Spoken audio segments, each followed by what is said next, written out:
also national level speeches that happened on the day. And then we also used the opening ceremony to launch the theme for the event. Okay, so we're just going to give you a glimpse of what happens during GDIW.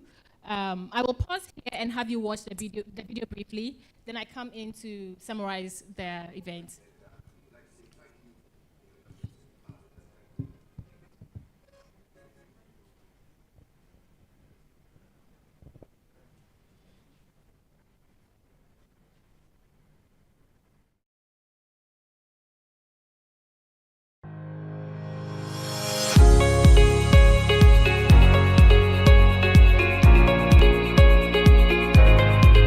Welcome to the Grand Arena right here at the Accra International Conference Center. We'd like to say thank you for coming in your numbers to be part of this great day in history.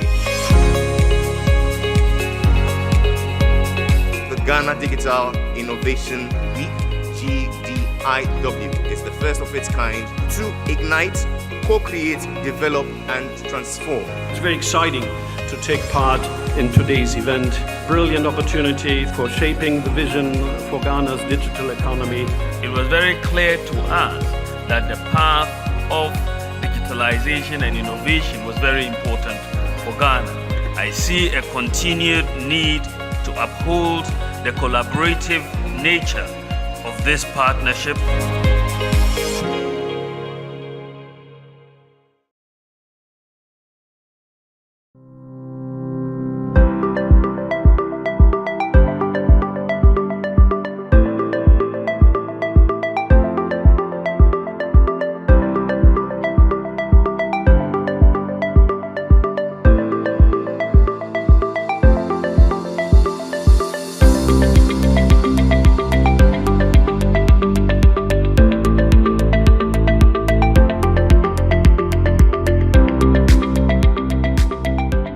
You are welcome to the Ghana International Conference Center and to the official launch of the OASL DL Rev app as part of the Ghana Digitization and Innovation Week.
My expectation for today is that I want to see the same energy I felt yesterday, because yesterday was very electrified.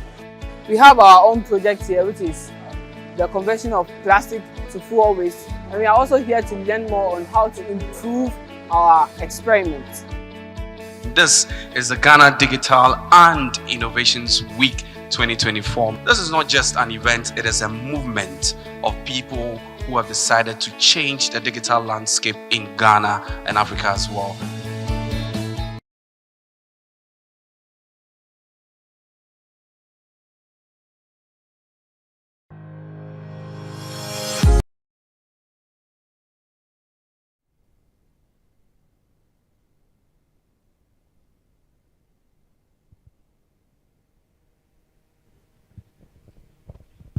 Okay, I'd like to run us through a couple of key milestones that we have achieved since the inception of GDIW.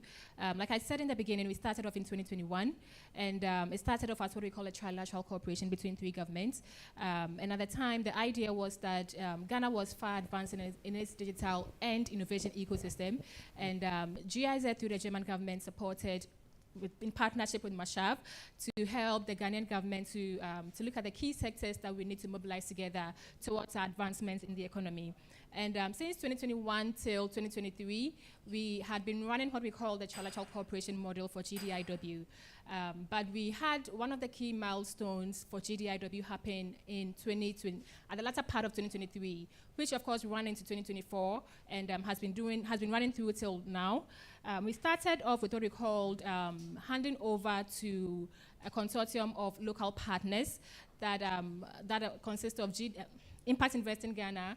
We have the Ghana Hubs Network, and then we also have the National Entrepreneurship and Innovation Program coming together with their individual mandates to mobilize and organize GDIW. But again, since its inception in 2023, handing over to the partners, we've had some key things happening. The first one I want to talk about is the expansion of the scope of GDIW. We realized that we, of course, have a lot of innovators, startups, organizations, companies, etc., that participate in GDIW that have a digital innovation mandate. But there was a need for us to introduce and between digital and innovation, just so that we are able to dwell more deeper into the focus of each of these participants.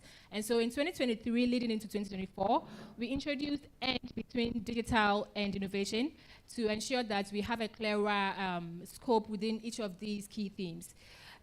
We also realized that a lot of times when these events are organized, people feel the need to travel all the way to Accra to participate in these national conversations. And so the key thing that we did here in GDIW, again, it started off in 2021, is that we try and take the event over to people in their regions. And so in 2021, we had 3 regions, but it ran as a satellite event. And so whilst it was happening in Accra, we also had people participating in Ashanti region, in Northern region, and also in Eastern region. However, we realized that, again, capital cities, so people really want to be part of what is happening here in Accra.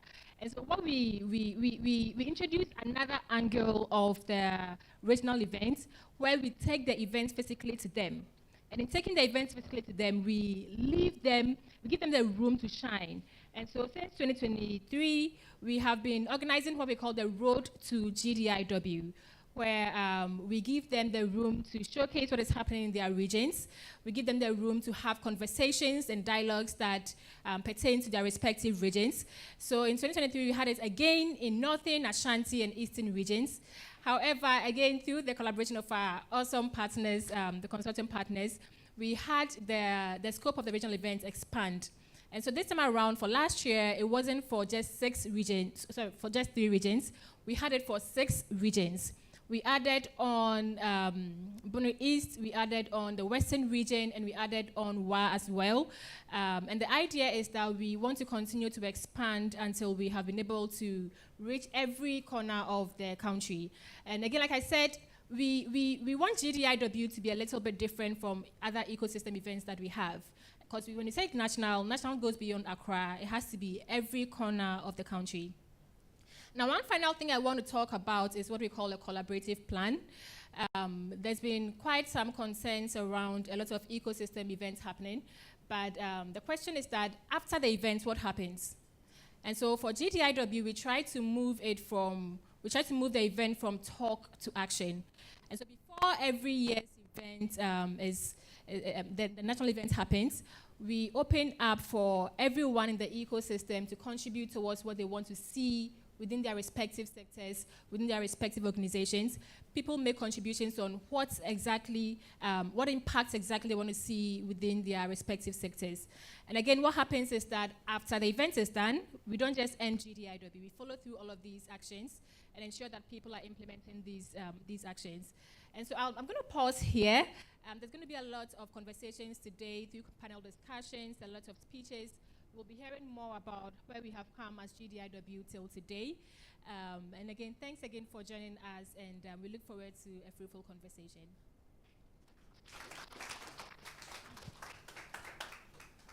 Thank you very much, Jolene, for taking us down the memory lane of GDIW. Indeed, if you watch the video, you realize the faces of GDIW and how far we have come. And I think it was on the third or fourth edition where we had the virtual reality sets and all of that. Well, we're living in a virtual reality now, and we're in exactly the age of AI. And you shouldn't be surprised when after this event you look at me and realize that I was just a hologram standing here.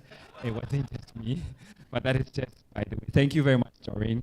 We just want to remind ourselves that we are streaming live on gdiw.com/live, so we can kindly go ahead, and then we can kindly go ahead and share the link with others, like we here in Ghana. Continue, share the link, and let others enjoy from this.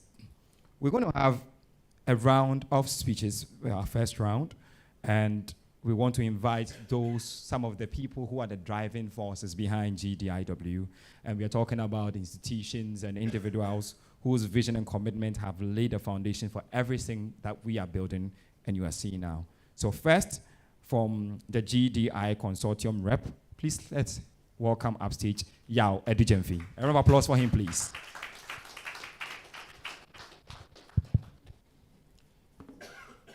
I'm hoping that you are enjoying the journey so far.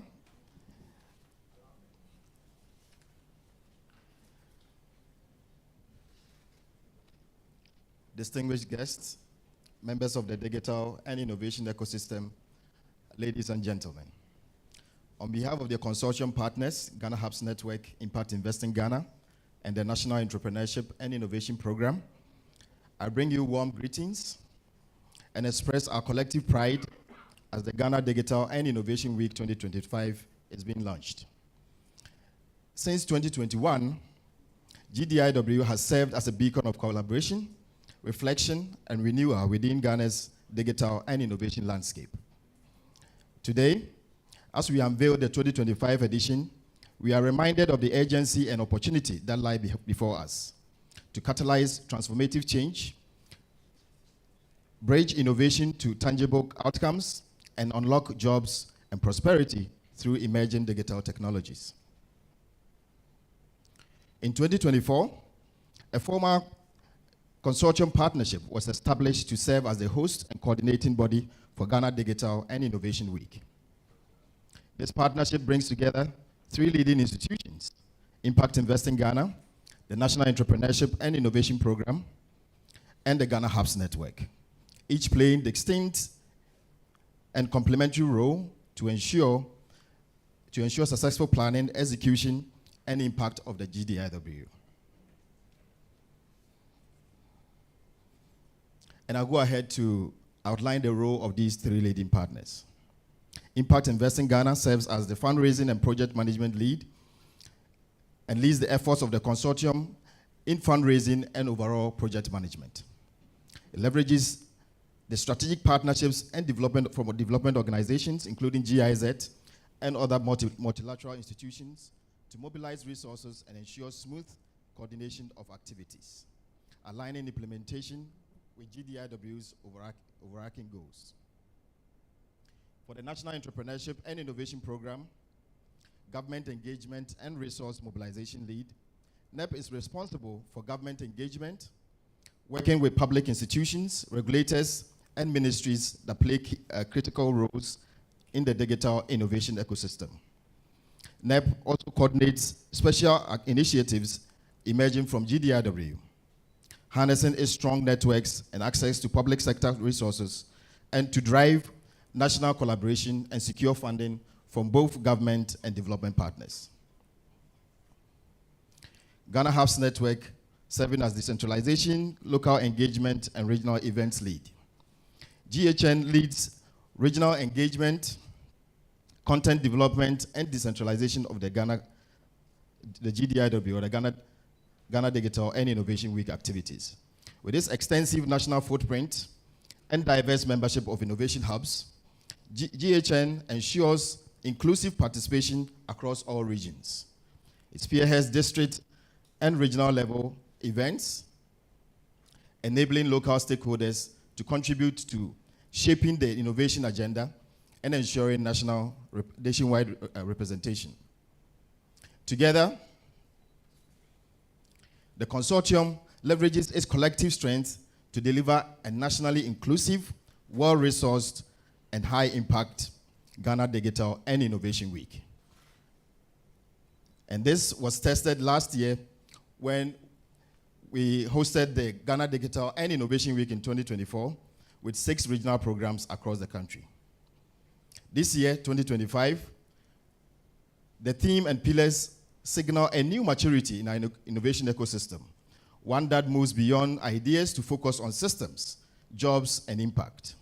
Whether it's driving policy engagement, building investment readiness, or amplifying innovation from our communities, we, your consortium partners, remain committed to creating a digitally inclusive, innovation-driven future for all Ghanaians. Let GDIW 2025 be more than a celebration. Let it be a call to national action.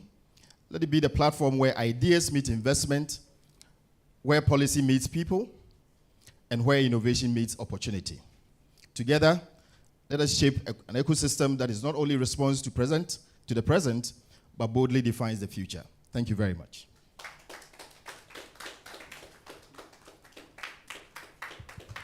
Shall we do a better one for Yao? We don't only want to define the present, but boldly define the future. Just before we go ahead and take our second speech, we want to acknowledge a few more guests who have joined us this morning. Of course, one of the consortium partners is the National Entrepreneurship and Innovation Program. And we have here in our midst the Director for Business Development, Business Support and Development, Vincent Ohene Into. Great, thank you very much for joining us, sir. We appreciate your presence. We also want to acknowledge the presence of the Digital Ecosystem Specialist at the UNCDF, Ya Osu Amwa. Thank you very much, madam, for joining us. The last and not the least, we have here the Project Manager from the Ministry of Environment, Science and Technology, Gershad Mala. Thank you very much for joining us, sir. We do appreciate your presence this morning. Of course, I said the last, not the least, but this is the last and not the least. We have the Component Manager. Just a moment.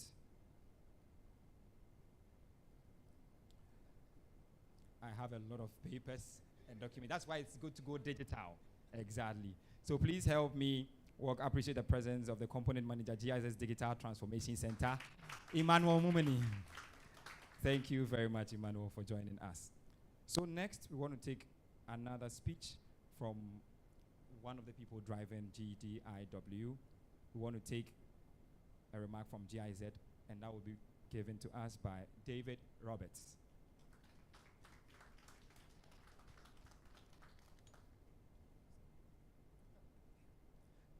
Hello, thank you very much. Dear friends of the Innovation Week, I'm happy to be here because it means I'm not replaced by a hologram. So I use this time to send my greetings to the consortium. I think we are now in the 5th year of Innovation Week and in 50 years of German-Ghana cooperation this year. So still the beginning, GIZ and German cooperation is part of this development of the Innovation Week. And yes, we help you to support and to bring the Innovation Week step by step a little bit further. Not only to bring people together, to talk about what are the challenges in a political way, what are the representation of technology. We heard we are reaching out to the regions, and we do our best to support you to be connected in Africa. Because I think the outstanding situation of Ghana, what is creativity, innovation, it needs also innovation and included in a network in Pan-African. We tried this in the past with Nigeria, with Kenya, with South Africa, to bring people here, but also to be in contact. And for the future, we look how we can strengthen the connections to Europe. First, maybe with Germany, but maybe with Switzerland, who knows? And that Ghana is really in a global network to get exchange. Why is this necessary? For digital sovereignty, which is still a long way to go for Africa, of course, it's important not only to digitalize the economy, the administration, the analog work, but also be in contact what comes in the future. And here we heard it about, it's AI. It's a new phase, how we collect data, how we manage data, how we secure data, because data will be the resource for the future. It's maybe beside of gold you have or petrol, resource will be one of the factors which are important for an economy.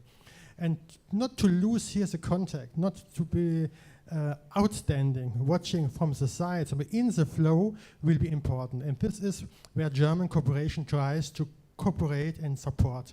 And the Innovation Week is one window to show this, to discuss this, and to bring it together. Also, certainly in future, new topics, well, not new, but topics which are for the moment not so in the center of the Innovation Week.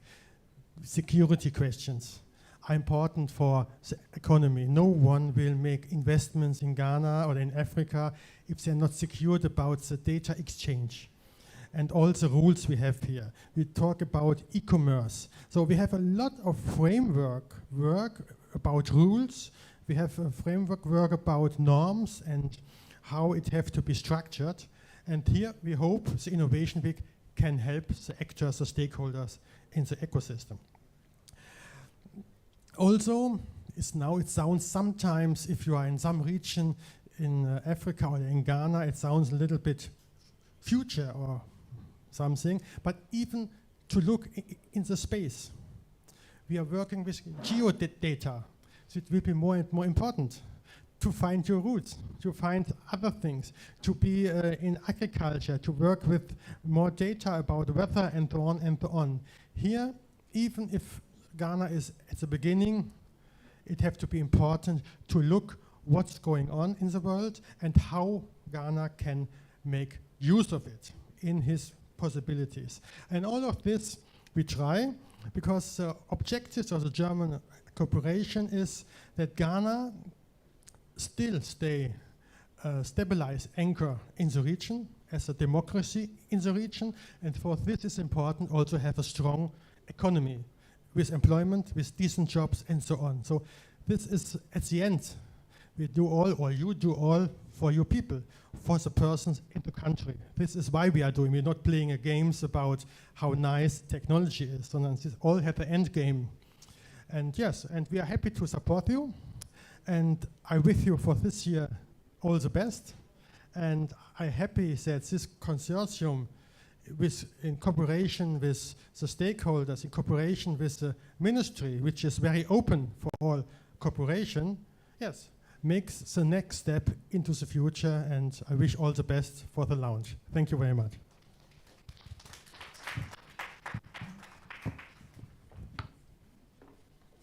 Thank you very much, David Roberts. A quick correction of an introduction that was made. So Gerhard Mahler was introduced with a different portfolio, but the actual portfolio is Head of Projects at MEST. Head of Projects at MEST. So we do acknowledge the changes. Thank you very much for this correction. Like we've already established, we have seen that the story of GDIW has been co-authored by many hands. And this next of speakers will reflect that kind of diversity in the support that GDIW has seen. So next, from FCTO and RISA, or RISA, help me welcome Gamali Ajaho.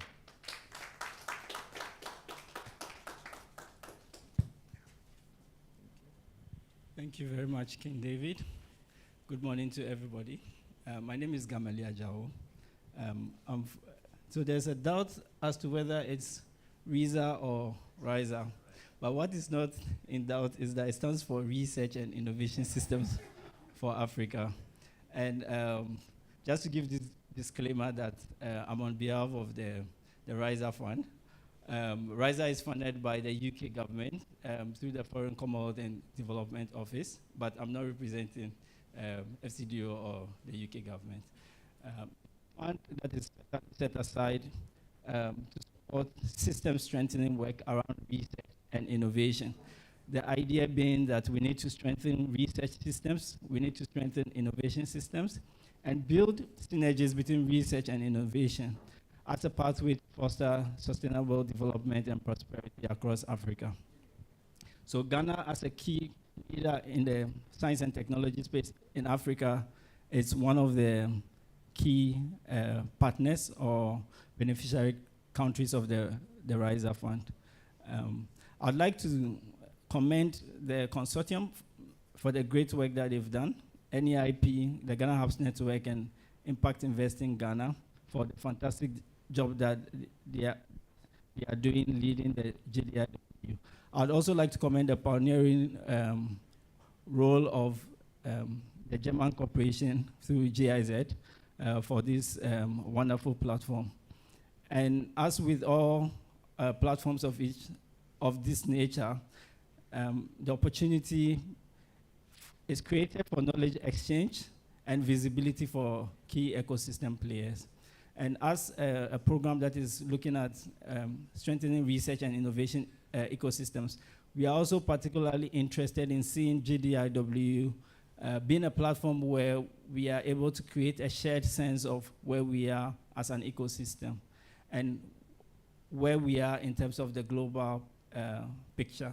So I hope that some of this thinking will go into the structuring of the activities, the discussions, and also the post-GDIW conversation, so that we can be able to work collaboratively towards very clear goals and be able to have a sense of where we are going. At RISA, we work across three main streams: partnership and collaboration, research, development, and impact, as well as research commercialization. And I see that these teams resonate very strongly with GDIW. And so we look forward to connecting all the partners within our own networks with the strong ecosystem that has already been built by GDIW. And mind you, we are already part of this network. So we'll continue to collaborate, continue to synergize to drive the ecosystem forward. So on this note, I would like to wish you all the best as we launch today's, as we launch this year's GDIW, and we look forward to a wonderful and successful week later on in the year. Thank you very much. Thank you very much, Kamali. Very soon we'll be hearing of real stories of change that have happened through the initiative of GDIW. But before that, we want to take the last speech for this round and help me welcome upstage the General Manager for the Venture Capital Trust Fund, Percival Ampoma. A round of applause for him, please.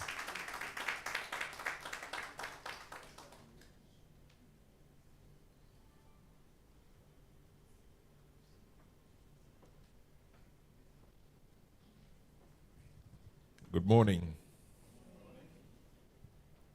I'm usually used to using a paper and referring, but I dare not bring it here because we are talking digital, so let me make sure that it doesn't fail me. Typically, of course, it's a speech, so there's a prepared speech, so I will visit the speech upon you, as the president said, in the Co-Business Forum. Let me visit the speech on you, the prepared speech. But in doing that, interspersed with, of course, observations and things. Venture capital itself has been at the forefront of innovative financing for 20 years now. Last year, we chalked 20 years, and for that, we produced a report of what has been doing for the last 20 years. So I encourage all of you to go and get a copy of the report to see what venture capital has been doing. And along that journey, we have financed some innovative digital companies in the area of improving efficiencies or bringing healthcare, digital healthcare innovative product in Ghana. We have been there funding the first cancer research center, first diagnostic center based on digital technology, a digital technology company, and so on. So we have been there, and we are very happy to be part of the Ghana Digital Innovation Week. Indeed, last year we were there as well, mounted a stand, and the organizers, I'd like to thank you. Again, they were kind enough to give us the best spot. If you didn't get the best spot, sorry for you. We had the best spot. I appreciate that very much. We hope that this year we also get the best spot to do that. Good morning once again, everybody. I bring you greetings from the Venture Capital Trust Fund, from the CEO, the management, and everybody. And I also bring you greetings from the venture capital and private equity ecosystem, which is the sort of like the backbone that would support many of the innovative ideas that will be generated. You know, these ideas cannot grow without the necessary capital. So they have asked me to extend their greetings, and I'm waiting for the ideas that will spring up for the capital that can invest in them. Distinguished guests, esteemed partners, and this is where I visit the speech on you. Innovators, friends of the Ghanaian digital innovation ecosystem, good morning. It's a privilege again to stand before you today on behalf of the Venture Capital Trust Fund as we launch this year's Ghana Digital Innovation Week. I want to thank Impact Investing Ghana, particularly the Ghana Hubs Network, our development partners, and of course the brilliant innovators whose energies make this platform a beacon of progress. Today's theme, I believe, is partnership for change and impact. Could not be more timely or central to our mission at Venture Capital Trust Fund. For us, partnership is not just strategic alignment. They are catalytic vehicles that unlock opportunity where it is needed most. As I said, over the past 20 years, VCTF has backed Ghanaian fund managers to launch homegrown VC funds, empowered SMEs with patient capital, long-term, and launched the Venture Capital Analyst Program, VChamp, and a host of other programs that are designed specifically to grow a thriving venture capital industry in Ghana for the purpose, of course, of supporting businesses, including startups, including innovative startups in Ghana. Each initiative has reinforced one truth. When capital, expertise, and community unite, innovation takes flight. And that is, I believe, what we are looking to do. Now, beyond capital, policy, trust, let me be clear that the future we build, or the future that GDIW is championing, cannot be delivered by funding alone. It demands policy frameworks that protect investors and entrepreneurs. And I'm glad to see NEIP here, which is a government institution as well. At Venture Capital, we are also doing our best to ensure that we remove sort of the impediments that may stand in the way of investors. And so we are, for example, looking at our law and the laws that constitute enterprise formation and limited partnerships that are required internationally and globally to support funds that actually invest in startups and digital innovation of this nature. So we have been there at the forefront, and we believe that this work is key to making sure that we realize the goal and the aims of digital Ghana or digital Africa. We need trust between public and private sectors. Venture capital has been doing that very well by working through fund managers and platforms like GDIW that enables us to share, ship, and scale proven solutions. Not just GDIW, of course, but there are several other platforms that allow us to do that. This year, we've had the opportunity of the Ghana Venture Capital Association Conference, and then, of course, the Africa Impact Summit, also enables us to meet, share ideas, and then innovate in that order. As Ghana deepens its digital economy agenda, our promise is simple. We will support transformative business, not just with checks, but with wise long-term capital that builds resilience, creates jobs, and drives inclusive growth. Now, this is the point where I speak more to those, I believe many who are not in this room, but if they are online or if this is recorded, perhaps they will hear me, that it is important that we mobilize local capital to push this agenda. Very often than not, and you can see in this room, that those who actually finance our innovation, Ghana, are from external.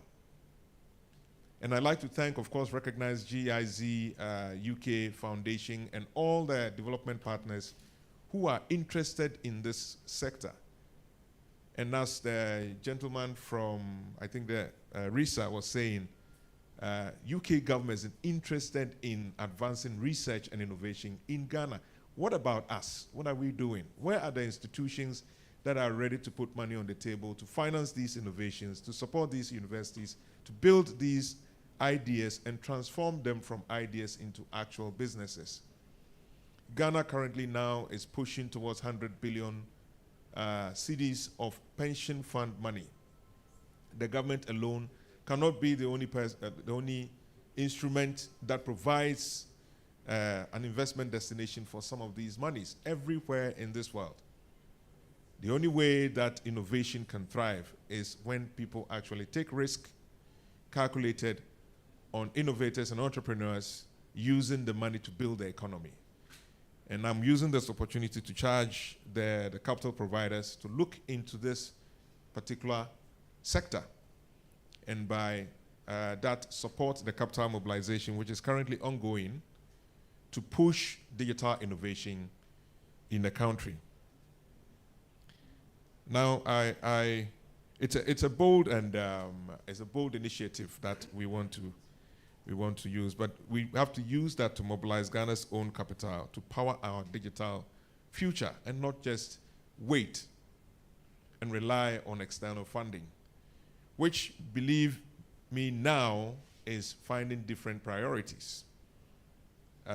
Just in May, we were in Nigeria, where we were attending the AFCA conference, and I was with a number of fund managers who were trying to raise money from many of the development finance institutions. As you know, they are the ones who are always investing in Africa. And those that had been having conversations with the European Investment Bank, I was sitting by having lunch, and they came to me, with worried faces. And I asked them why, and they said, we've been talking to these people for some time, and now they've sort of moved the goalposts. When now they're saying that if you're a fund manager looking for money, everything you are doing or designing must have some European connection. In other words, the companies you are investing in must have some European connection. They've changed the goalpost. And of course, you cannot blame them. Everything that is done is for some kind of interest or the other. We need to do things that will benefit our interests. And it starts from us mobilizing local capital to push this agenda. And that is why I'm very particular and calling for this. We can use external funding, but external funding even comes when there's a local catalytic capital to show that we are also putting money on the table. Now, and in that regard, this means that we have to channel pension funds, insurance reserves, and local savings into startups and scale-ups, structuring innovative instruments that match entrepreneurs' horizon, patient debt, of course, revenue share, notes, and equity vehicles as we do at venture capital. And there is more, there is room for us to innovate, and it's something that we must do. Positioning Ghanaian asset managers as partners in innovation and not just bystanders, but actually push the economy with the funds that they hold. Not just put it in government bonds and eventually end up with DDEP. VCTF stands at the heart of this mobilization. By deploying government seed capital, we de-risk private investments, enabling local fund managers to back ventures too often overlooked by traditional finance. This is not charity. We don't do charity. It is economic foresight, ensuring that capital ceases to be the barrier to great ideas.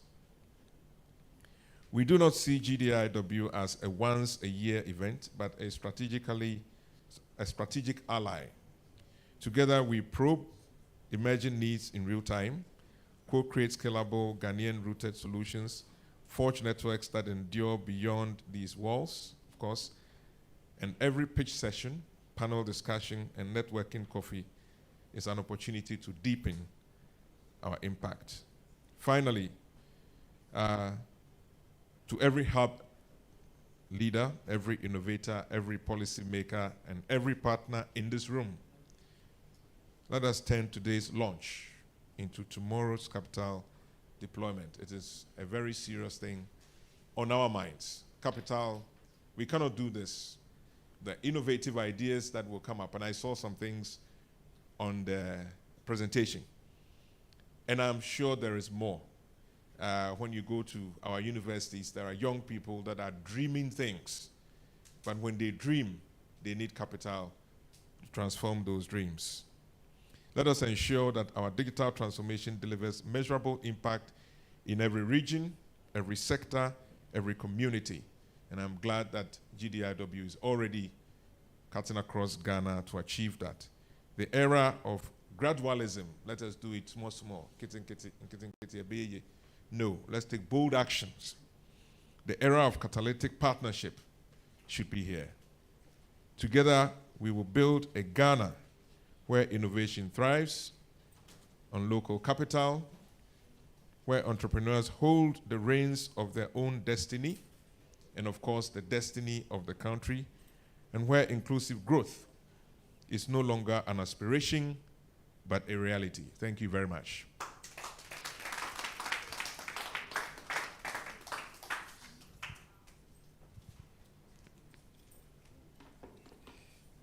Very important points raised, which has run through the entire speeches that we had today.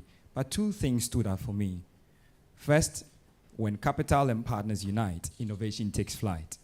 And again, we need the platforms that share, shape, and scale innovations. And guess what? GDIW is that platform that intends and has shown to share, shape, and scale innovations. Thank you very much, the General Manager for the VCTF. Before we proceed, we also want to acknowledge the presence of a special guest who has joined us this morning. He is the Chidomhine of Asin Achiasin near Asin Manso in the Central Region. Please help me acknowledge the presence of Nana Amponsa Edujamfi. Nana, you're welcome, and we do appreciate your presence. Thank you very much. Like we have established, GDIW is that platform that shares, shapes, and scales innovations. And we know that beyond the policies and platforms, GDIW has touched lives and has been able to launch dreams, or at least supported the launch of these dreams. So we want to hear real stories of impact from the years that have passed by. To help us do that, we want to invite Yao Osei to help us invite the one to tell the story. So please help invite Yao. Oh, shall we put our hands together? Can we do better? For the stories of impact. Hello, hello. So thank you very much, King David. In fact, as I sat there listening to Percy, I was like, Percy has done my work for me.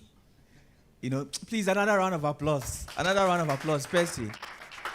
He's thrown a challenge, and he said that there are young people who are dreaming dreams. If you look at the WhatsApp status of the person who is going to make this presentation, you understand what he's talking about. So the question has come up. Doreen showed us a walk down memory lane, looked at GDIW from the first edition right through to the 5th edition we are preparing for. And the question keeps on coming up from partners, from donors, from everyone. What do we have to show? What are the results? What does GDIW been able to. Doreen shared that at a high level, with us. But this morning, we are privileged to have an enterprising, innovative, energetic young man. He's not just a dreamer, he's a dreamer and a doer. Yeah, he's a dreamer and a doer to share a personal story, a personal GDIW story, how GDIW has impacted him over the years. So please join me in welcoming Joshua Opoku Acheman. Please, a round of applause.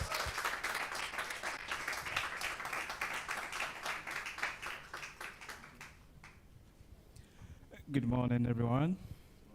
Standing on existing protocols, I'd like to share my journey with GDIW since the inception. My name is Joshua Opoku Acheman, and in 2016, I attended a conference called the Innovation Week, hosted by the Kofi Annan ICT Center. And at that moment, I got inspired on a technology called the Internet of Things. So right at that event, we started a movement. And it's been 9 years now. Before GDIW, we keep building a lot of innovations, and we lacked a platform to showcase our innovation. So when GDIW was launched in 2021, it became the first platform to show what we've been doing over the past 4 or 5 years. Then we learned that it's going to keep happening. So we thought that while it's going to keep happening every year, we need to keep pushing innovation to the barrier we can. Today, I'm happy to share that through the work of IoT Network, I'll be able to breed a lot of innovators who have been able to also create their own startups, employ over 10s to 20s of people within our ecosystem. And we operate today within 20 African countries. We have over 30,000 membership. And what we're focusing on, next slide please, is to explore emerging technologies. Our goal is to be able to build capacity among the youths when it comes to AI, robotics, 3D printing, all these emerging technologies, because we believe that these new technologies are going to create new industries, create more job opportunities, and there's a need to ensure we empower young people with that. So we start the journey. Next slide. Next slide. In 2021, that was the first time we had to exhibit. And at our booth, we had a smart home. It was a project we started with our network when we started. Then we had a 3D printer. It was just a few hands of innovation. Then COVID came in 2020. We also built some innovations. So at our booth, we were able to exhibit some of the innovation solutions we built to fight COVID. And we're excited to have Vice President come around at the time, saw what we're doing. And meeting him at that moment gave us a media exposure that led us to getting the grant from the government 2 years afterwards. Next slide. Let's go to 22. So when we went through the first one, we had a lot of people asking how they could also build some of the technologies we had exhibited. So we started thinking about how we can come with this innovation that could empower every young person to start learning how to code, to build simple projects, and that led to the development of a STEM kit. Next slide. In GDIW 2022, before GDIW 2022, we met someone through our booths and exhibition. A colleague came around, and then through him, we were able to get a colleague who came from UK with a lot of resources from 3D printers, over 500,000 pounds of equipment from the UK, and they donated all of them to us because of the work that we're doing through the event and exposure.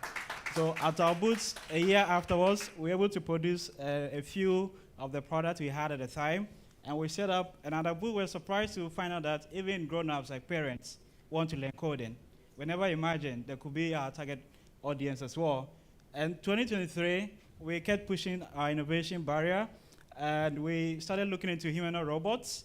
So over there, we have Asantua, similar to Sophia in Saudi Arabia, where Asantua could be able to communicate with people, be able to listen to people, blow them some fun when they are feeling hot, among other things. We have 3D printers where we're teaching people how they could use 3D technology to print materials, design them, and print, among other things. Then it kept advancing to 2024. So at 2024, our innovation booth was very big. We were able to secure 2 booths. Even though it was paid, we have been able to mobilize resources now to get 2 booths. And one of them was for our startup we incubated. It has run for 2 years at a time through the innovation. Please, you can move to the next slide. And through that, we were able to get 1 booth for our startup. We'll share a bit about how far the startup have done through GDIW. And through our innovation too, we're able to showcase our smart Veronica bucket. When COVID came, we saw that the bucket that we were using, Veronica bucket, had a tap. You have to touch it, wash your hand, touch it again, close it. And we're able to engineer a very simple one that could be used by even hawkers on the streets without necessarily touching the taps and all that. A bit about our startup that came from GDIW exposure is STEM-Made, which seeks to address the lack of students in participating in STEM education. Roughly about 25% of students end up in a STEM education. And we all know that the future of work and the future of opportunities and skills are geared towards STEM with the rise of emerging technologies. And it is a link to lack of STEM awareness, resources, and few teachers to be able to deliver that. So far, in 24 months to 36 months, this is how far we're able to go on. We sold about 2,700 units of the kits. We are currently running our program in 8 schools. We have also been able to pilot it in 7 African countries. We currently have an office in Benin. We've been able to impart about 8,100 learners and students, and we've raised revenue of about $100,000, all through the exposure we get from GDIW. Our innovation that we built during COVID that was showcased at GDIW also helped us get publication in the United Nations magazine as well, Forbes magazine and BBC. That's like. In wrapping up all the work we're doing through our activities, the first version of it, we're able to co-host events on emerging technologies and the fourth industrial revolution. The second year, we'll also be able to bring all the STEM ecosystem together to host conversation on how we can drive STEM education.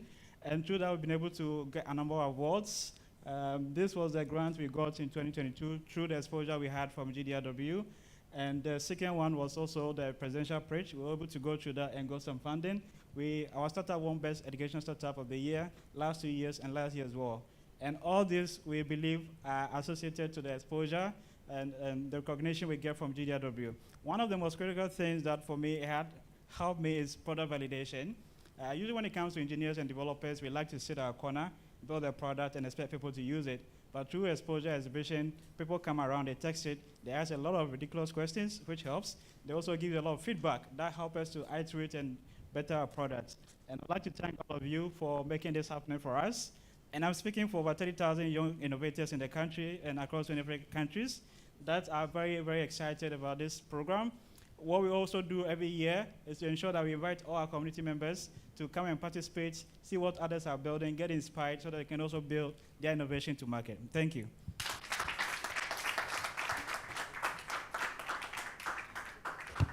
Wow, can we do a better round of applause? Oh, I thought we'd get a much, much bigger, yes. Yeah, thank you so much, Joshua. Thank you so much. In fact, I was just going, wow. I was surprised. I had scanned through the slides, but I didn't see all of this. So to our partners who have been asking, what are the results of GDIW, and to our funders who have helped us in this journey, we've just seen just one example of a personal story of the impact of GDIW. I think Percy said, he said, my takeaway says, when capital and partners unite, innovation takes flight. I love it. It's that when partners and capital unite, innovation takes flight. And we can project the QR code. So we would like to invite those who want to come and join this, success story and this party. Just scan the QR code.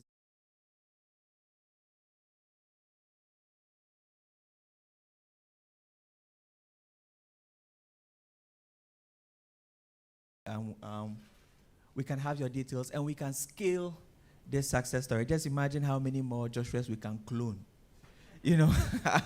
We can clone if we have the capital and the resources. Like Percy said, putting the Ghana back in Ghana Digital and Innovation Week, making sure it's more of Ghana. And a big, big, big thank you as well to all the partners who have supported the journey so far. Thank you. Thank you very much, Yao, and thank you very much, Joshua. If you have ever tried explaining the idea of your startup, especially if it is digital related to your grandmother, and all she does is to nod and ask you, so you don't have a real job, you would realize the value of a platform like GDIW, which is gold. And the story of IoT Hub Network, which represents many others, I captured in just a few words. Started with media exposure, finance, equipment, partnerships, and scale. And that, I believe, can be the story of many more Joshuas or IAT network hubs in the making. So like Yao mentioned, please go ahead, do well to scan the partnership expression of interest QR code, and then the next steps will be taken from there. Thank you very much. We've now come to the heart of today's launch, and we're going to have a strategic dialogue on the future of GDIW. We've talked about the fact that GDIW is in a transition phase where we're transitioning from donor-driven origins to locally owned and ecosystem-led platform like Percival alluded to. So we are asking ourselves this morning, how do we sustain this momentum? How do we ensure that this week becomes more than an event, but a force for national transformation, and dare I say, a continental transformation? So we're going to have a crucial conversation this morning, which will be driven by leaders who've not only shaped this journey so far, but are key voices in the next phase of GDIW. So next, we're going to have our panel discussion. Can we start making arrangements for our panel discussion? Great. So as we make arrangements, I'll quickly go ahead and introduce our panelists for today. Okay.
So to join us in our panel discussion today, please first help me welcome from the Ministry of Communications, Digital Technology and Innovations, Mr. Emmanuel Ofori.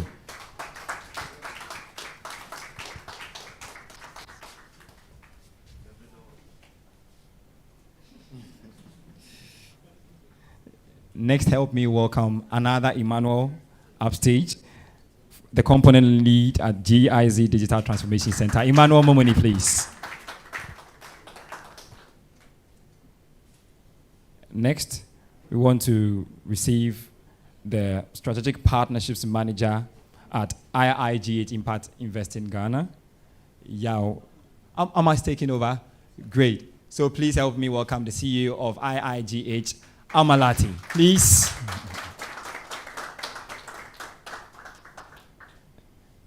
Great, and last and not the least, we have the regional lead at RISA Fund. Please help me welcome Gamali Ajaho. Okay.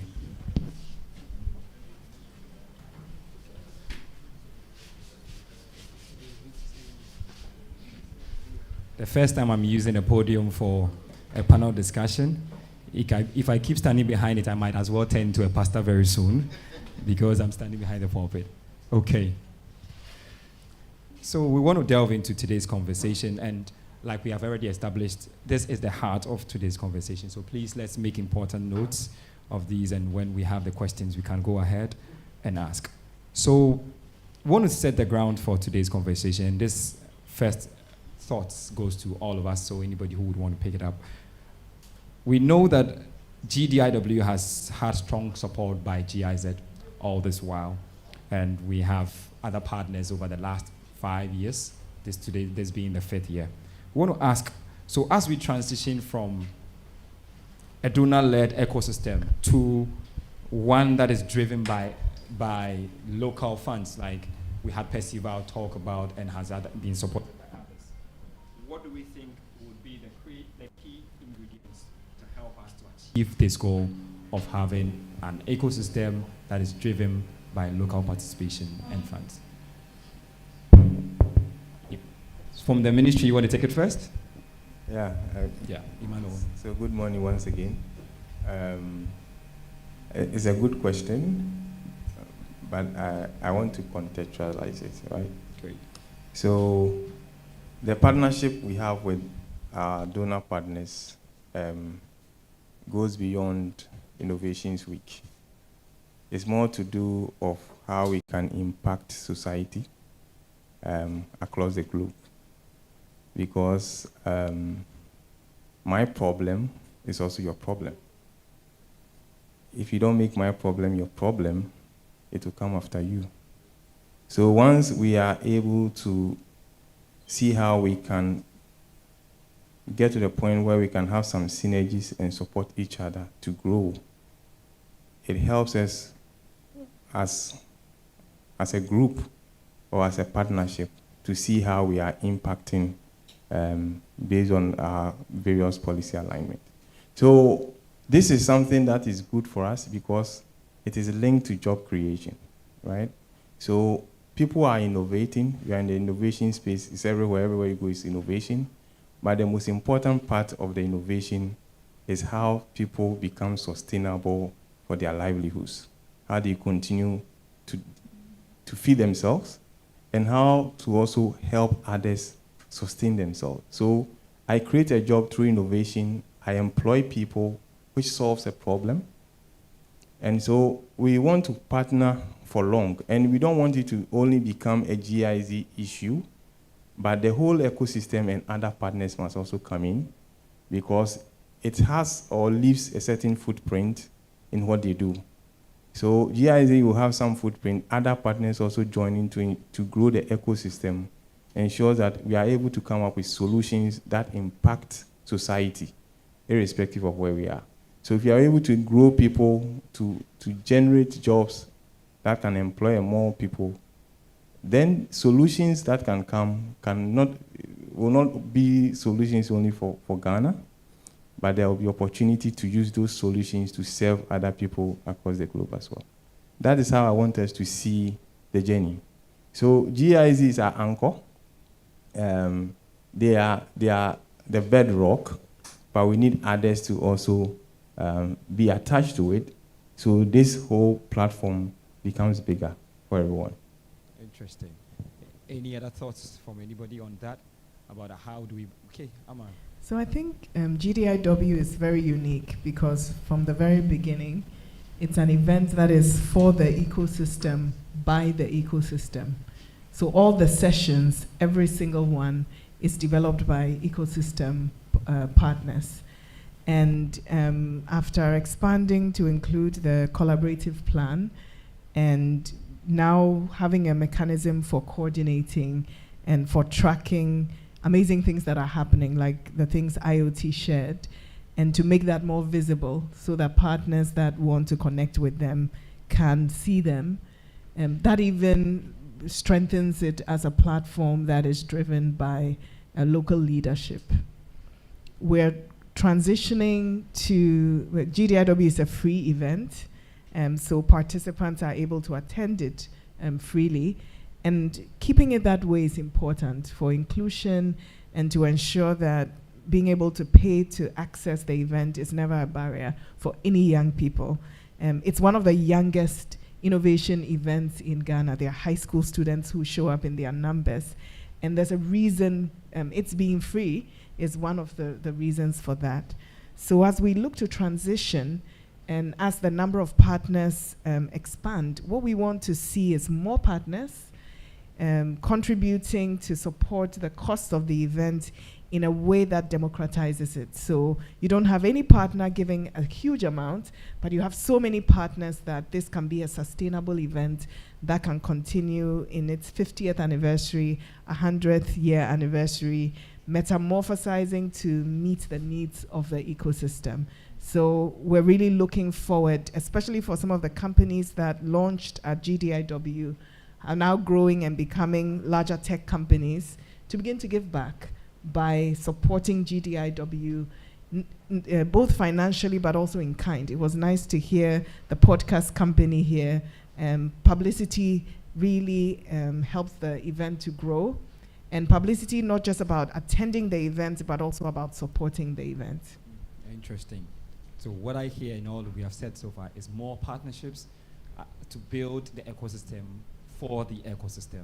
I will want to come to you, Gamali, on talking about how we can institutionalize GIW within the policy framework of the nation. But before then, because of what Emmanuel began with at the beginning, sitting from where you are, from policy level for us, for a ministry like yours, how do you think that you, in collaboration with the private sector, ensures that GDIW, we know it started in 2021, how do we ensure that, from your perspective as a ministry in government, becomes a national calendar event, even which transcends donor funding cycles? What do you think? Yeah, so my ministry is Ministry of Communication, Digital Technology and Innovations.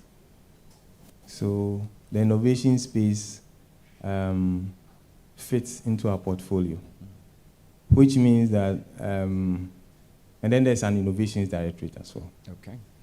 One of the first things I did when I was given that portfolio was to talk to our sister here, that I've heard about Ghana Digital Innovation Week.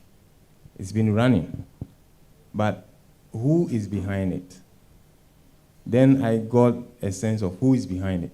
So, because I see ourselves participating, they form committees, we join, but I don't see us driving it. So I wanted to be sure.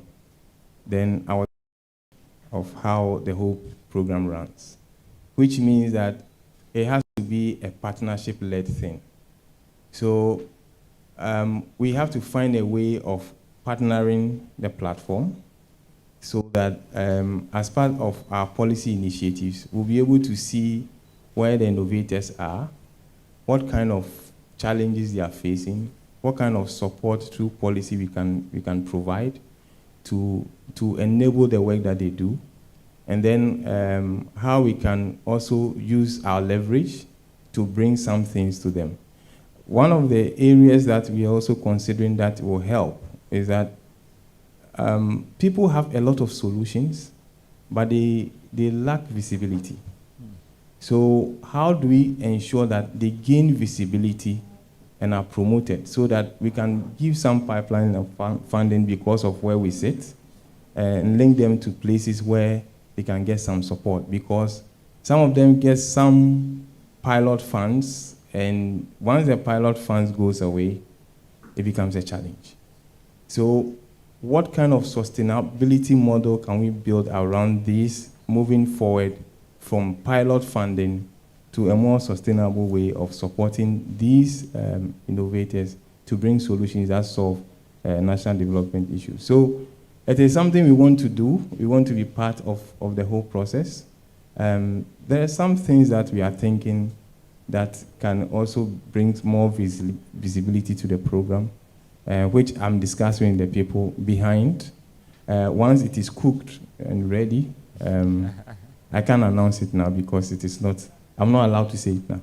So once it is ready and it's approved, then maybe at the event proper, some announcements can be made on how we can sustain this platform. Well, shall we put our hands together for the surprise already?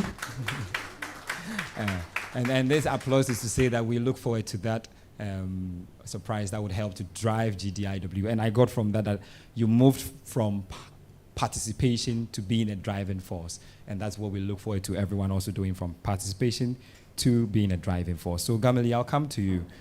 We're going to next talk about the funding for the future. But before we move to that section, your initial thoughts on this institutionalizing GIWs within the national development framework. What are your thoughts? Okay, so I'll just comment on some of the points that were earlier made. I think in terms of institutionalization, funding has rightly been identified as one of the key areas to look. And I certainly support the idea of diversifying the funding pool. I think that from the government's point of view, the National Research Fund was recently institutionalized. I think that there have to be avenues for funding some of these events. Not that all the burden should shift to the public sector, but there has to be some allocation for some of these joint innovation-related events from the public sector. I also believe that the private sector has a role to play, and so we have to find ways of encouraging the private sector to see themselves as drivers of the innovation ecosystem. There are a number of companies that are already playing active roles, but Ghanaian industry outside the public, the Ghanaian industry outside the mainstream innovation ecosystem are not actively engaged. And so we have to find ways of encouraging them to make resources available to also drive events like GDIW. Finally, I think that whilst equity and inclusion are key considerations for running a free event, we should also explore, I don't know, optional contributions from people who want to support the week, kind of like crowdsourcing, crowdfunding GDIW, or make it a ticketed event, but then have allocations for giving free tickets to people to participate. I think that these are some of the things that we can explore. And then in terms of the policy conversation, normally in order to get the conversation about policy going, we have the supply and the demand side. So I think that if GDIW, if policy conversations across various sectors are mainstream during GDIW, we can implement a process in place whereby, since policy is mainly coordinated by government, the government entities can put forward some of the policies that they have before GDIW, so that platforms are created where these issues are addressed.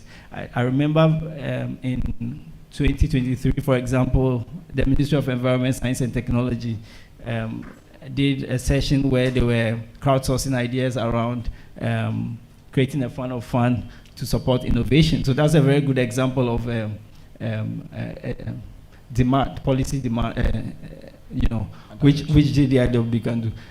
And then in terms of the supply side, there are a number of issues pertaining to building capacity around understanding what it takes to make policy propositions and see out the policy development landscape. I mean, we can't build all the capacity within during GDIW, but there can be avenues for some specialized workshops, and also just for ecosystem players to come together again to discuss where do they want to see changes. And it being a multi-stakeholder platform means that there will be different voices around. So I think that these are some of the things we can explore in terms of institutionalization from both a financing side and a policy side. Thank you, Kameli. And I think you have touched most on what I was going to talk about, but I'll still throw it out just in case a few other thoughts come up concerning funding for the future. So I want to take it in two parts. For our development partners, I would say Ima, Kameli. So probably you could take it and then Ima comes to chip in. What kind of co-funding, you've talked about a number of them, but in terms of models, what kind of co-funding or blended finance models could be adopted if you're thinking of funding, let's say, post-GIZ, or with GIZ, I would say making it a bigger pool? What kind of blended financing model? You talk about the ticketing, pay ticket. What else can we do in terms of financing model and then co-funding to ensure it's more sustainable? And then after that, I would come to the private sector. Probably government will want to change me. What kind of arrangement do we think can make GDIW more attractive than it is now? Because, like you said, one of the first things, for instance, I got to know was the first time I received a text message to say GDIW is live.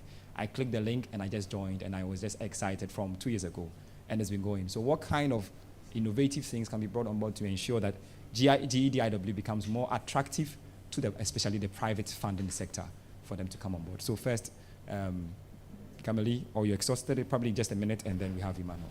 Yeah, in terms of co-funding and the way forward in terms of the participation of the international development sector, well, I don't know. I'm not a finance person, so I don't have all the brilliant ideas around that.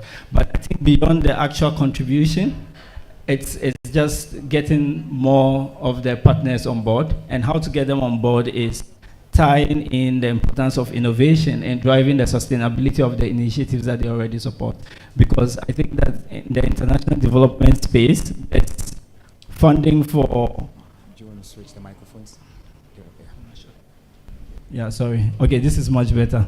There's funding for projects across sectors. So there's a lot of funding for health, agriculture, education, finance projects, right? So some of the partners that already support projects in those spaces need to understand the role of innovation in building local capacity and driving sustainability of the initiatives that they are already supporting. And so by coming on board to support and drive innovation in Ghana, we can be able to increase the base in terms of funding organizations for GDIW. Great. And then the more critical part is not just getting people interested to fund, but it's also alignment in terms of priorities. And I think that if we are looking at a co-funding model, what this means is also building the relationship among funders.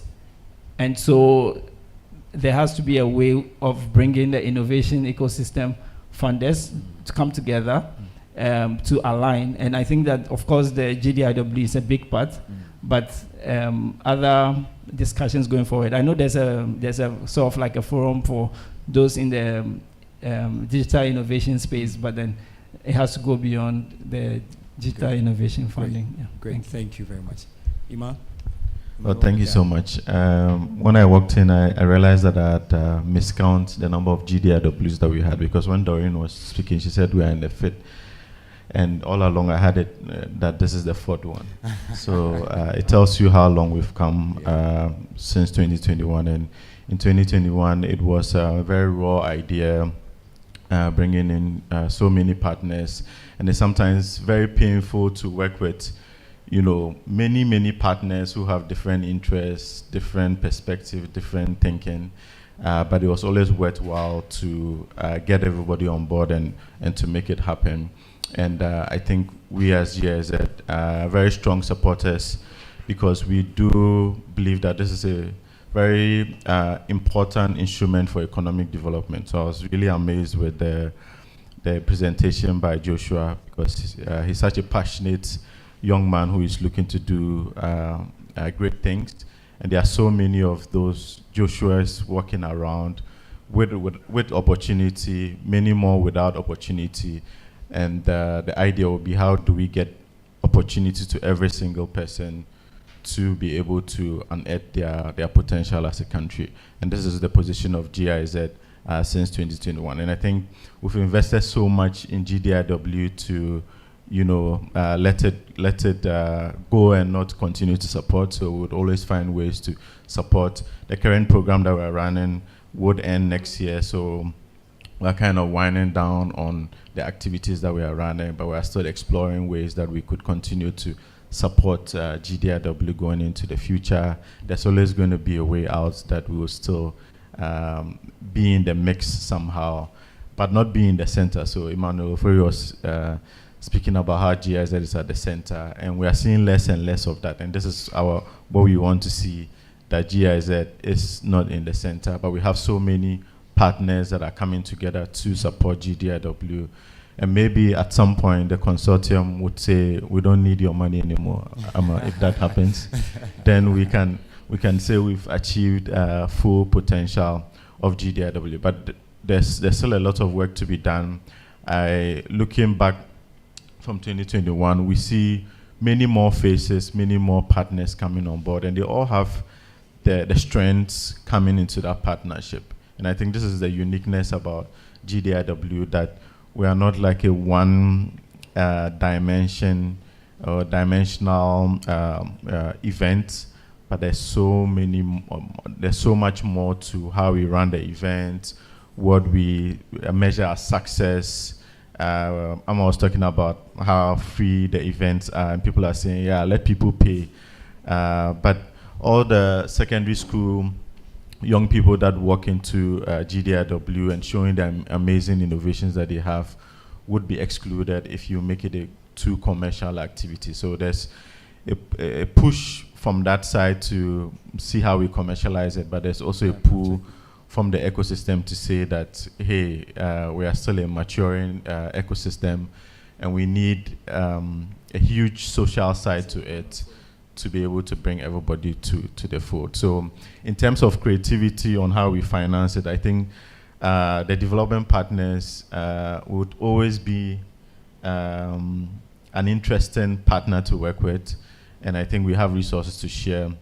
And one unique way that we can go about is to create buckets for various development partners, basing it on their needs, because every development partner has a fixed term project. They have an interest, they have like a focus, and because digital transformation and innovation is cross-cutting, you can always find some way to give them like a space for them to implement their activities, or see GDIW as a platform to really showcase what they have as a development organization. So it requires closeness in how the consortium would engage various development partners, because lots of people see GDIW, but they are not quite sure how they engage with that. And since January, I've had so many colleagues from development partners that are reaching out to say, yes, this year we have to be part, how can we be part? And we need to think about how we not only get them for this year, but for the long haul, multi-year partnership. And that would lessen the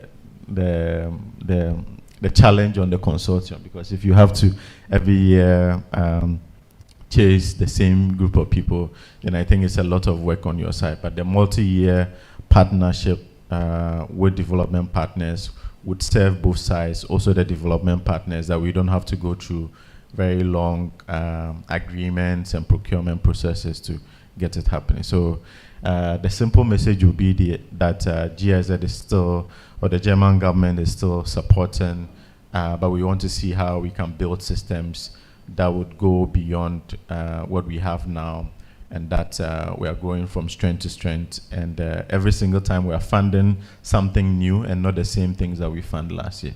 Thank you. Great. So I'll come to you, Amma. Just your quick thoughts. So Ima talked about showcasing.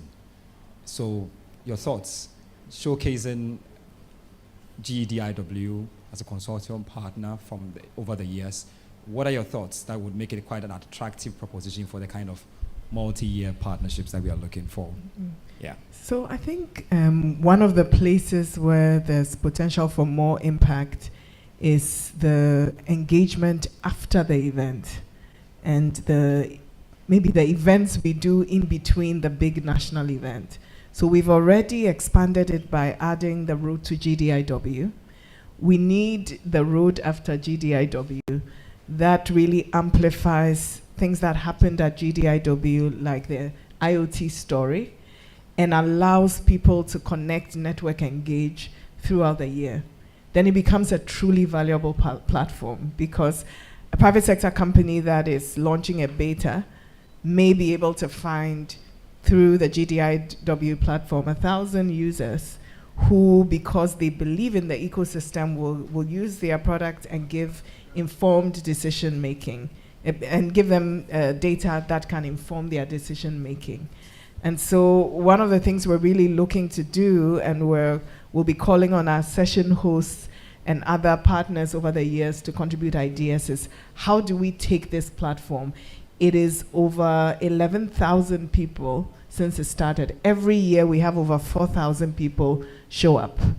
And we could take that number to 6,000, 20,000, and have this massive pool of brain partnership that can enable a startup in Ghana to go from 0 to 20,000 in a matter of a month. So we need to think beyond the event to the people, the ideas, the companies, the development partners, and then it becomes truly valuable. So it's not a solution to the financing, but I think that when the platform is more valuable than an event, the financing pathways will become more clear. Thank you very much, Amma. I don't know whether, Emmanuel, you had a thought on, just about 30 seconds thought on this, and then we'll move on to accountability. Yeah. We are putting together a Ghana Innovation and Startup Bill. And the intent is to standardize the ecosystem and ensure that all those playing in this space will play according to the rules. But the other bit of it is having sustainable funding. It is the biggest challenge in the room. We all know it. So we want to have an innovation fund established by law and then properly administered. And so those who will qualify to get it, it will be clear to everybody. So we can see the pipeline clearly defined.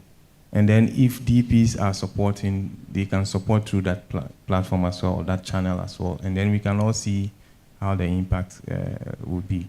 So we are in it. We see the challenge with funding this whole ecosystem. But the benefits that is encouraging us to have this law is the job creation component of it.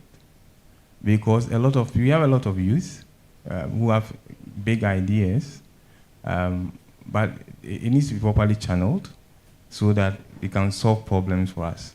As they solve problems, we also solve another national security issue of people not being employed.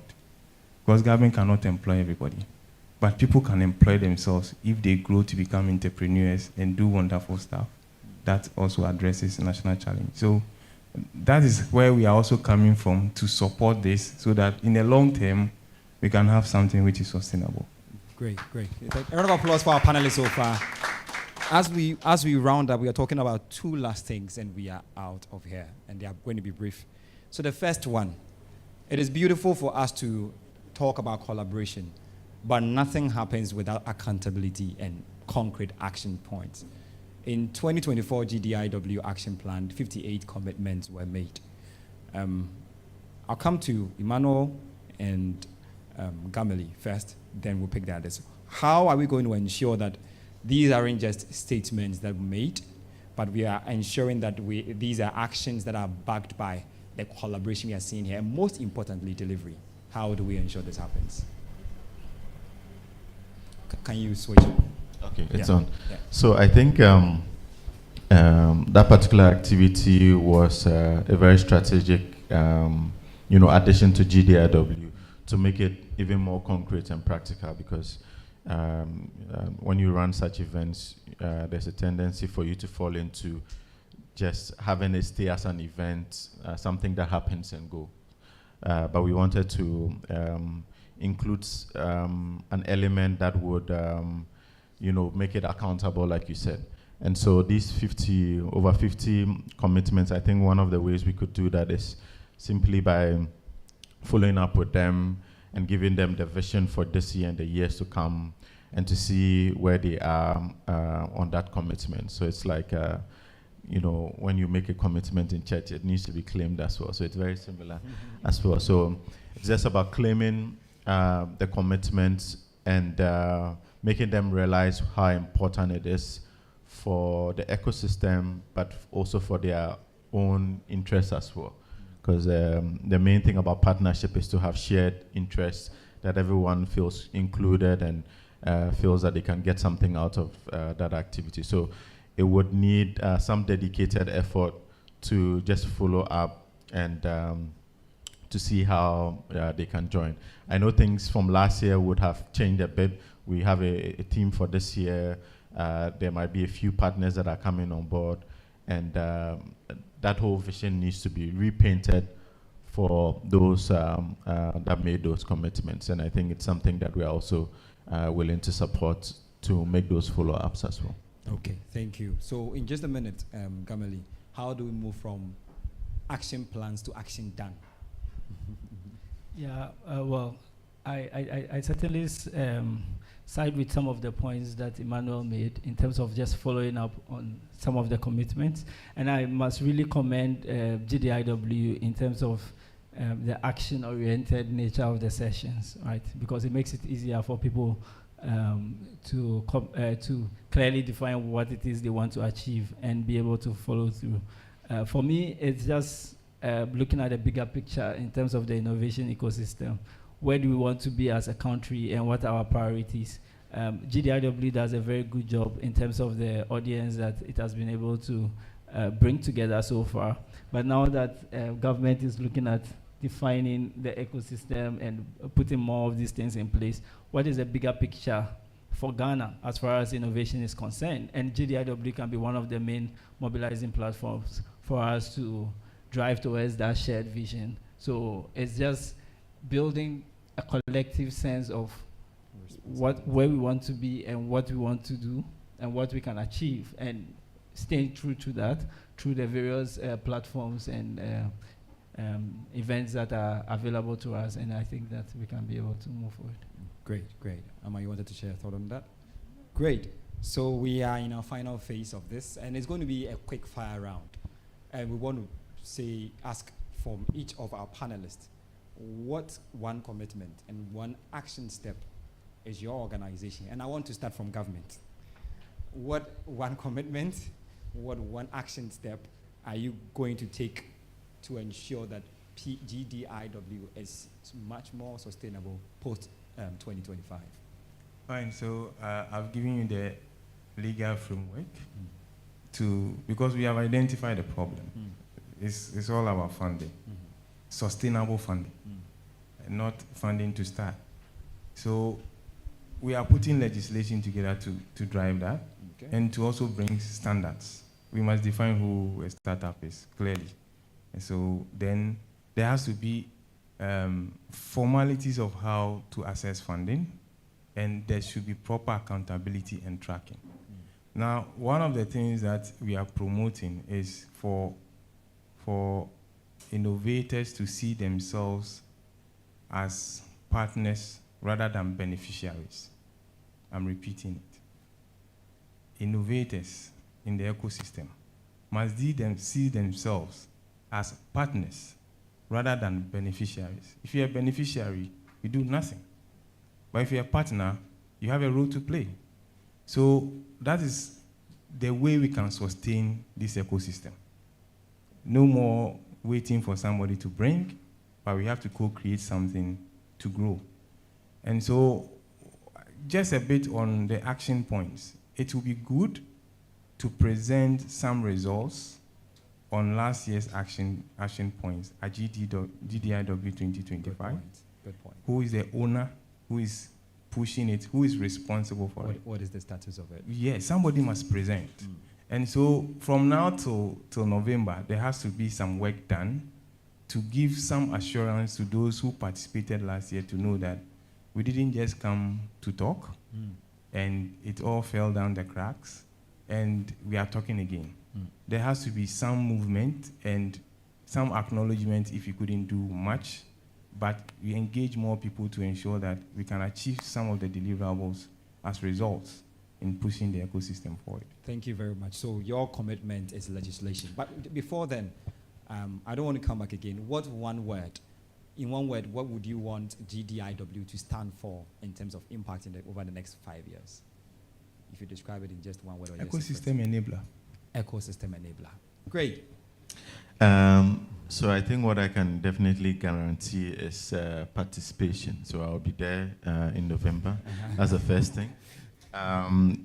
Beyond that, I think as an organization, GIZ, I've already mentioned that we are, continue to be part of GDIW, supporting to finance a fraction of the cost of GDIW, and I think we would continue to do that for this year as well.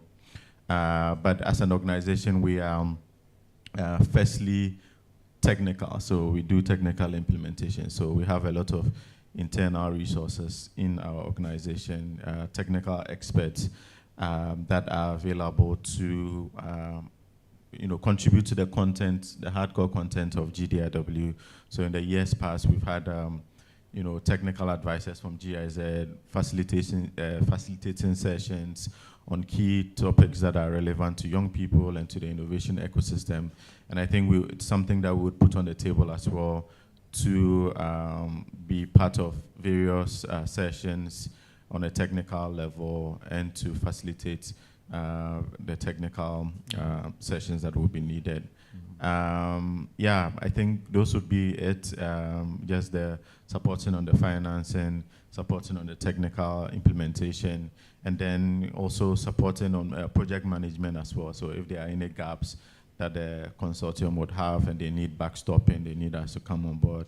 I think we don't even have long sleeves to roll them. We are like short sleeves every day, and we would always be on the ground to support us and when it's needed. I like that. So financing, technical implementation, project management support. What one word for you should GDIW represent? So I'll say ecosystem. I think it's now an overused word in our ecosystem, but I would say ecosystem. Ecosystem. Great. So for Impact Investing Ghana, apart from being part of the hosts that bring the event technically to the market, we also focus on increasing financing that's available. And so our commitment is to sustainably unlock local funding. Our first fund of funds is a $75 million fund of funds. Is almost at a first close. So that's something we're bringing to the market to seed venture funds. And we're excited. We've already had some warehouse deals in some venture funds before the fund closes. And once it closes, we'll be excited to see that money move in the ecosystem, finance companies, help them grow. Our second facility is something that is for enterprise support organizations and businesses coming out of them. We committed to this 2 years ago. We designed it. And this year, we're piloting some of its instruments. It's going to look now more like transaction advisory and building a bridge for businesses to connect to more institutional capital. And we'll keep going down and going down and going down till we have funding along the life cycle of a firm, right from seed all the way to mature, appropriate financing. So that's our commitment to continue to work on that. Great, and I guess the commitment on the broader level of the consortium is to ensure that GDIW happens. Great, great. So what's the one word for you? So the one word for me is systems change. There's no point for us to meet and talk, and nothing has changed in Ghana in 10 years, except we had a great event and we enjoyed ourselves. Thank you. Last and not the least, Gameli, what one commitment? Yeah, I think from the RISA's fund point of view, and Amma, thanks for sharing all the wonderful things you'll be sharing. I think we'll ride on your back, being a supporter of Impact Investing Ghana as well. But just so that we are able to show, how do you say it? Is it good practices in terms of strengthening systems for innovation? Apart from innovation financing, some of the work around strengthening technical capacity, solving for policy, and even innovation in rural communities. So some of being able to better showcase some of these advances that we've made to mobilize more support for the ecosystem. Yeah. And for this year, the RISA Fund is on board once again. We are delighted to continue supporting this initiative. And going forward, just also to showcase to our funder what the difference that initiatives like this make in our ecosystem. And because there's a UK-Ghana SCI strategy in place, I believe that the UK government will also continue to support this initiative. So us telling the story of the change that is making so that there will continue to be support. And then in terms of the keyword, I would like to see transformation. So I want the event to be transformational. Wow, wow. A round of applause for our panelists. From being an ecosystem enabler to systems change and to transformation, it has been an exciting conversation which focused on how we are taking the next level stage for GDIW beyond 2025. Thank you very much, Emmanuel, from the Ministry of Communication, Digitalization and Innovation. Digital Technologies and Innovation. I will not get it wrong the next time. I've been rehearsing all night for this, and thank you very much, Emmanuel Mumini from the GIZ, Amalate, IIGH, and representing the consortium partners, and to Gameli from RISA or RISA Fund. A round of applause for our panelists once again. Thank you very much. Yes.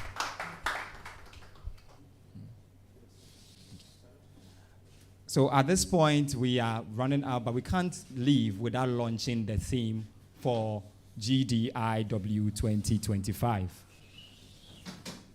Should I move here?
Please come.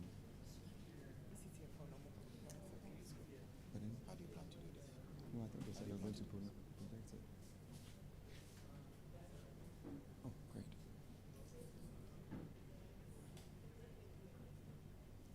Okay, so are we ready? So do we have to shift? I think we'll have to probably move this a bit.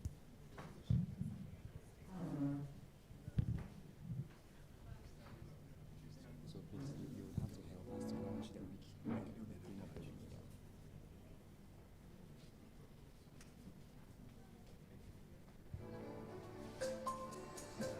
So shall we count down together? Shall we start again? Yes. Okay, so shall we go back?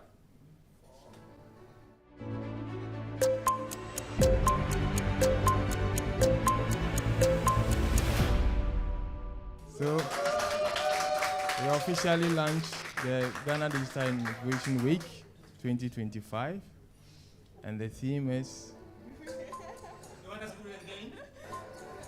1, 2, let's start with 4. They're really teasing us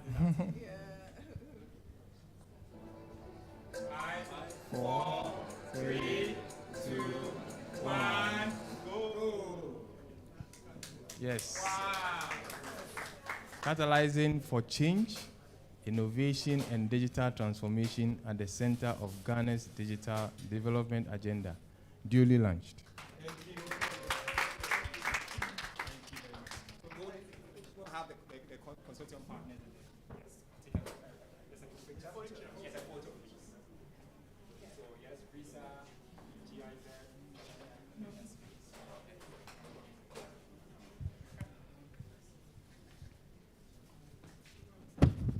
Please, your camera is here.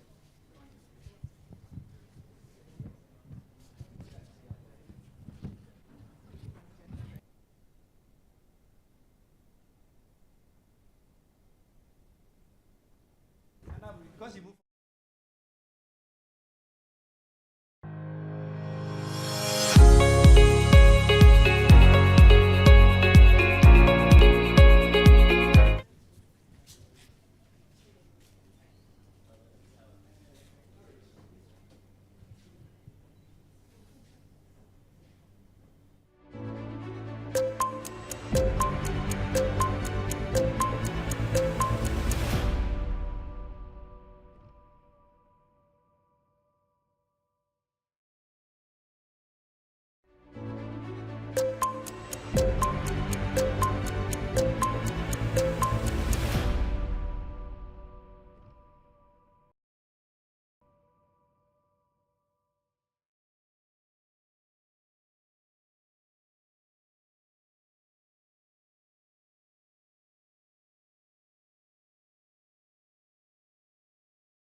very much for the launch of the week. So we are the first to see the theme for this year, so we can start preparing for it even before, ahead of the main event in November, end of year. So as we wrap up, we would want to take a few words from one of the consortium partners, Mr. Ofori, who leads on business development at NEIP. Mr. Vincent Ofori. Please help me welcome him upstage from the NEIP.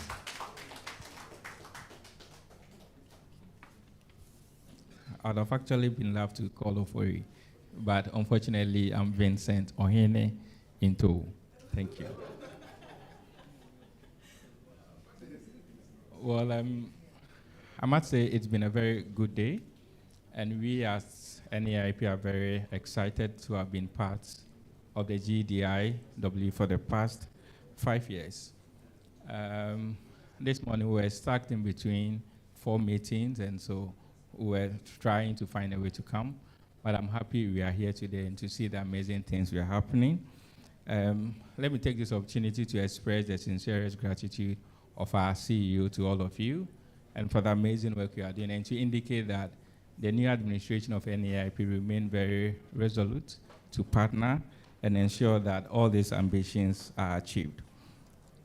I think one thing that has become abundantly very clear is that the way to go is innovation. That is just the way to go. And if you walk around the country, there are so many developmental needs, and the best way to address them is to churn out innovators who can address these needs. And so for us as a government agency, we have been mandated to churn out 10,000 innovators every year, and the president has launched the Ejumara program, which will basically churn out 10,000 innovators every year. When at the time we were designing the Ejumara program to churn out 10,000 entrepreneurs or innovators, we thought the ambition was too much. But after the launch of the call for applications, I have received an application of about 120,000 innovations across the country. And for me, that is a greater task. That is an opportunity for us to explore more avenues, to partner more, and to see how we can actually achieve this. So yes, the Ejumara program is in to stay. We'll work with all of you to churn out amazing 10,000 innovators every year. And I was amazed by what Joshua and his team are doing. And if you have like 10,000 of them every year in a span of 4 years, 40,000 of them, I think Ghana will be an amazing place to be. So let me once again extend our best wishes to all of you and to indicate that we are ready to work with all of you and to ensure that we build the overused word ecosystem, a very thriving ecosystem. Thank you. Thank you very much, Vincent. And indeed, NEIP has been at the forefront of ecosystem development and innovation here in Ghana. So we say we appreciate your presence and being an essential part of this consortium. Thank you, sir. So all too soon, we've come to the end of today. And as we draw close to the end, or as we draw the event to a close,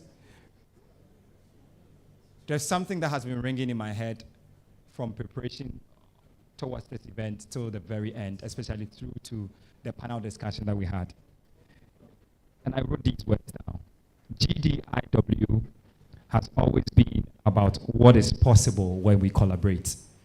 And what is possible resonates through the story of someone like Joshua, who shared his, and the many more who, if we had allowed for time, they would have come to share their stories.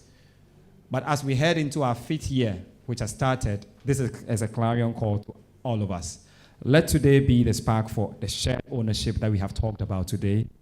It should be the point for a strategic action towards whatever we have committed to do, and then be a driving force for sustained innovation beyond 2025 GDIW. Once again, we say thank you very much on behalf of the partners, the special guests, everybody who came here this afternoon to launch GDIW. We say thank you very much. I would say please stay connected, because on our digital platforms, all the information will be provided so that we don't miss out on the wonderful road to GDIW 2025. So we say thank you very much. I also want to encourage our us to not be in a hurry to go. The networking session proper is continuing after here. Let's see what collaborations there are. And I'll be glad if we can project the QR code for the partnership invitation once again. Great. Quick announcement also that we are opening up for people to apply for sessions within the GDIW. So please do reach out to us via the website, gdiw.com.gh. You can reach out, and of course, the consortium partners are also going to be around. Let's connect and see what is possible together. So thank you very much. My name is King David, and it has been an honor moderating and emceeing the session for today. Do enjoy the rest of your day. Bye. So let the networking session continue after here, please.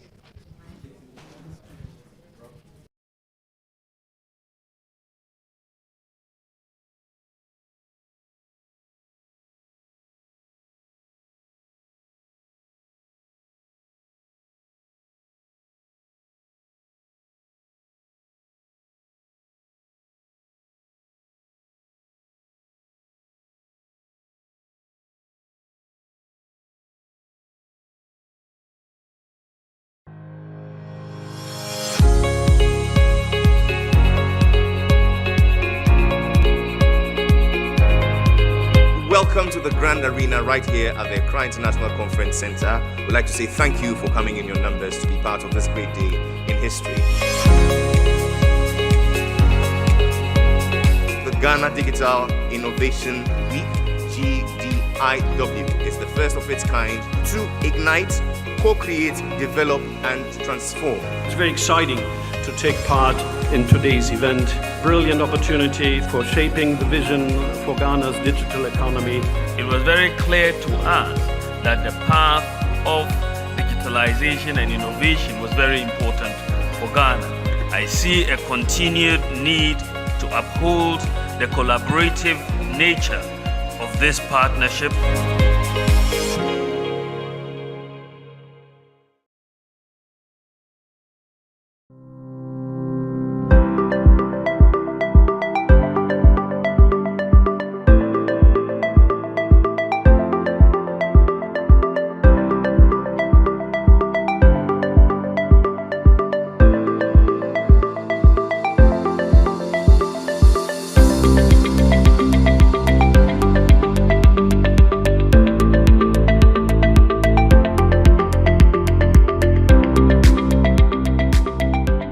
You are welcome to the Ghana International Conference Center and to the official launch of the OASL DL Rev app as part of the Ghana Digitization and Innovation Week.